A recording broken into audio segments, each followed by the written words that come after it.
So welcome to my vlog mga kasos. Sinito ako sa Diwata Paris Overload ngayon August 13. Ito kaharap ko ang higanting kaldero na punong-puno ng kanin na ito na only rice. Ayan katulad yan may bumalik na, so kinulang yung isang order kanina. Ito bago namang customer. Ayan yun ang proseso. Ayan, ganyan yan. Ayan So kaharap ko ngayon ang kalderong ito na higante ng punong-puno ng kanin. Ito ay only rice sa lahat ng gustong kumain. Ano man ang orderin mo, mapa chicken inasal, chicken barbecue, Diwata Paris Overload ay only rice. Ayan, katulad dito kay sir, dalawa yung kanyang bit-bit sa lalagyan ng kanin.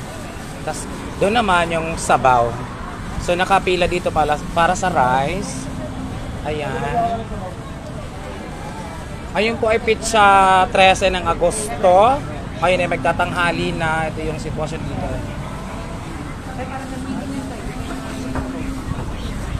Sino nagsasaing ng kanin na to? Hindi ikaw ang nagsasaing. Iba ano, taga-sandok ka lang. Mula kayo ng umaga, taga-sandok ka ng kanin. Nakailang kaldero ka na ganito? Mula kayo ng umaga sa duty mo? Naka-apat ka na ng kaldero? Na higanting kaldero na ito, naka-apat na siya na ganito. Grabe, ang dami naman pala ng ano, no? So, ganito, no, naka-apat na siya na kaldero mula kayo ng umaga.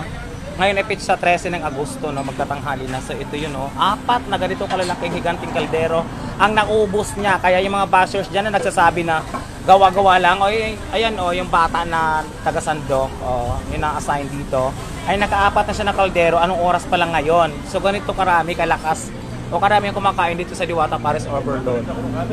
O, dito naman tayo sa sabaw. Giant na kaldero itong kinaroroonan ng sabaw na ito. Ito nire-refill. Inililipat niya rito yung sabaw magmula sa higanting kalderong ito. Dahil hindi naman talaga hindi kayang tawag dito ibuhos ng mano-mano dito kaya tinatabo. Ayan. Kita nyo yan? Iyan ang litaba. Oh my God, ang bango.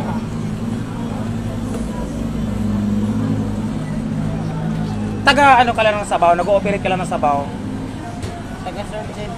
Nakailang kaldero ka na ng sabaw mula kayo ng umaga? Pangalawa pa lang to.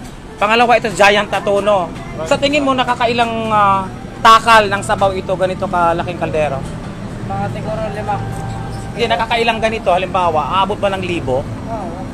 So sa isang ganitong kaldero na malaki, Abot. mga 1,000 serve, no? Serving, no? Yung ganito kalaking kaldero. So ito yung giant na kaldero na kinaroroonan ng sabaw ng Diwata Paris. Ayun, refill. Ayan. Ang bango, pag nandito ka sa harapan ng sabaw na ito, matatakam ka. Kahit kakatapos mo palang kumain, talagang gaganahan kang kumain ulit. Di ba? Ayan, oh my God! For the first time, nakita ko na siyang anli taba. Sige, ibuhos mo dito. Ayan. So, ayan ang sitwasyon dito sa Diwata Paris Overload. No? Nandito ako sa anli sabaw at saka anli rice. Ayan, only rice.